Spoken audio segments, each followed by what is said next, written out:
مطلب یہ بولنا چاہ رہے ہیں کہ صرف اہل حدیث مولوی کی سنو, کسی اور کی مت سنو. تو یہ سوال کا جواب میں چاہ رہا ہوں دیا جائے. تو اچھا اس کا مطلب کیا ہوتا ہے کہ ہم یہ کہہ دیں کہ سارے لوگ صحیح ہیں؟ صحیح تو کوئی ایک ہی ہوگا نا. اچھا آپ بتائیے کہ ایک طرف ایک آدمی بول رہا ہے کہ یہی مسلک صحیح ہے, ایک آدمی بول رہا ہے کہ سارے مسلک صحیح ہیں, تو کیا ایسا ہو سکتا ہے کہ سارے صحیح ہوں؟ صحیح تو کوئی ایک ہی ہوگا میرے بھائی. اگر آپ بول رہے ہیں نا جو آپ بول رہے ہیں, اگر آپ کی بات کی نفی کر دی جائے, آپ کی بات تسلیم کر لی جائے اور کہا جائے نہیں سارے لوگ صحیح, تو سارے لوگ کیسے صحیح ہو سکتے ہیں؟ دین اللہ تعالیٰ نے ایک ہی اتارا ہے, تو سب لوگ نہیں صحیح ہو سکتے, کوئی ایک ہی صحیح ہے دنیا میں. یہی تو امتحان ہے کہ دنیا میں شبہات ہیں, ان شبہات میں ایک حق ہے اور بہت سارے باطل ہیں.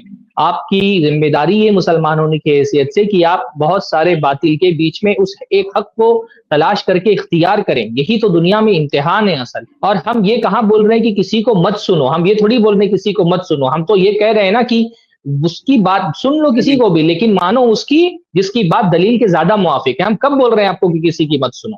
بھائی تقلید کرنے والا بولتا ہے کسی کی مت سنو, وہ بولتا ہے کہ کسی کی مت سنو, دلیل دیکھو ہی مت, بس امام نے جو بول دیا وہ مان لو. مقلد بولتا ہے کسی کی مت سنو. اہل حدیث کہاں بول رہا ہے کسی کی مت سنو؟ اہل حدیث تو کہہ رہا ہے بھائی ایک مسئلے میں اختلاف ہے, ان کی بھی سنو, ان کی بھی سنو, ان کی بھی سنو.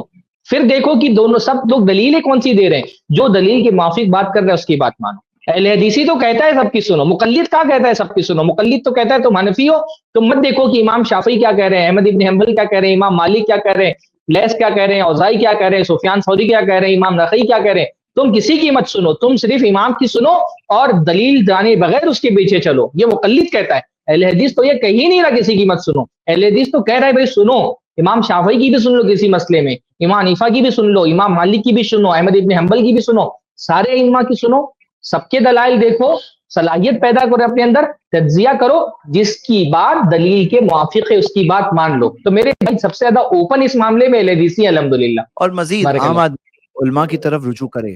اب دیکھو علماء میں دیکھنا تو پڑے گا کہ کون سے علماء ہیں جو صحیح منہج پر ہیں. دیکھو مسائل میں غلطی ہو سکتی ہے, مسائل میں غلطی ہو سکتی ہے, انسان ہے, لیکن کم سے کم فارمولا صحیح ہونا چاہیے, منہج صحیح ہونا چاہیے. اگر کوئی عالم ہے جو کہہ رہا ہے کوئی چیز شرک والی بات سکھا رہا ہے, تو آپ اس عالم کی طرف کیسے رجوع کر سکتے ہیں؟ تو ہم یہ نہیں کہہ رہے ہیں کہ شرک سکھانے والے عالم, عام آدمی جو رجوع کرے گا تو شرک سکھانے والے عالم کی بات لے لے, سن لے. علماء کی طرف رجوع کرو کا مطلب یہ نہیں ہے نا کہ کوئی شرک سکھانے والے عالم کی طرف جاؤ یا بدعت سکھانے والے عالم کی طرف جاؤ. اسی طرح جو لوگوں نے اپنے آپ کو باندھ دیا ہے کہ ہم تو یہ امام کے ماننے والے ہیں, ہم تو ان کی بات کو کسی بھی حال میں نہیں چھوڑیں گے. مطلب قرآن و حدیث کے 100 دلائل آ جائے لیکن ہم تو امام کے ہی ماننے والے ہیں, ہم ان کی بات نہیں چھوڑ سکتے ہیں. جن کا یہ طریقہ کار ہے, جن کا یہ منہج ہے, جو اپنے آپ کو اس طرح سے باندھ چکے ہیں کہ ہم قرآن حدیث میں کیا ہے دلائل, امام شافعی ہے, امام مالک ہے, احمد بن حنبل ہے. اگر کوئی کہے میں امام ابو حنیفہ کا ماننے والا ہوں رحمہ اللہ, اور ان کی بات کسی بھی حال میں نہیں چھوڑوں گا, اگر کسی کا یہ موقف ہے, تو ابھی آپ ان سے کیا ایکسپیکٹ کر سکتے ہو؟ تو اگر ایک عام آدمی کو رجوع کرنا ہے تو کسی ایسے کی طرف ہی رجوع کرنا ہوگا جن کے پاس قرآن و حدیث کے دلائل ہو, جو مانتے ہیں سارے اماموں کو, علماء کو, جو سارے اماموں کو رسپیکٹ کرتے ہیں, لیکن جن کے پاس بھی پروف ہے قرآن و حدیث سے, ان کی بات کو مانتے ہیں, اور ان کی بات قرآن و حدیث والی بات کے آگے کسی اور کی, کسی عالم کی بات کو قرآن و حدیث کے اوپر نہیں رکھتے ہیں. تو یہ جو علماء کا یہ طریقہ کار ہے, انہی کی بات طرف رجوع کرنا پڑے گا.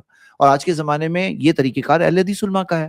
اب اس میں جو صحیح ہے وہ صحیح ہے, اور کوئی بھی قبول کر سکتا ہے, یہ کوئی اس میں کاپی رائٹ نہیں ہے. اگر آج دیوبندی علماء سوچ لیں اور قبول کر لیں اور بنا لیں کہ نہیں ہمارا بھی, ہم نے یہ طریقہ بنا لیا ہے کہ ہم سارے اماموں میں سے جس کے پاس بھی مضبوط دلیل ہے, قرآن حدیث کی دلیل ہے, ہم ان کی بات قبول کر لیں گے, ہم یہ نہیں کہیں گے کہ ہم انہی کی بات مانیں گے. اگر آج دیوبندی علماء کہہ لے, آج بریلوی علماء کہہ دے, تو ان کے لیے بھی ہے چیز یہ, بھائی کون سے کاپی رائٹ ہے اس میں کہ بھائی نہیں کوئی اور نہیں قبول کر سکتا یہ منہج ہمارا, یہ ہماری کاپی رائٹ ہے, یہ آپ کرو گے تو ٹریڈ مارک ایشو ہو جائے گا, کاپی رائٹ ایشو ہو جائے گا, نہیں اسٹرائک آنے والا ہے, نہیں لو بھائی قبول کرو, یہی تو صحیح ہے, سب لوگ مل کے اسی چیز پہ چلتے ہیں, اس میں کون سی بڑی بات ہے, چلو جو صحیح بات ہے مان لیتے ہیں, اس میں ایشو کیوں بنانا ہے ہم سب کو.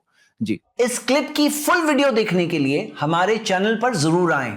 آئی پلس ٹی وی نے ایک نیا یوٹیوب چینل شروع کیا ہے جس کا نام ہے آئی پلس ٹی وی اختلاف کا حل. اس چینل پر صرف اختلافی مسائل پر ویڈیوز آئے گی, لیکن دلائل کے ساتھ اور بھائی چارگی کے ساتھ.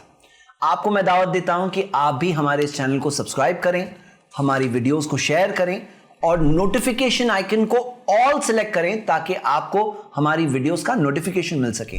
جزاک اللہ خیر, والسلام علیکم ورحمۃ اللہ.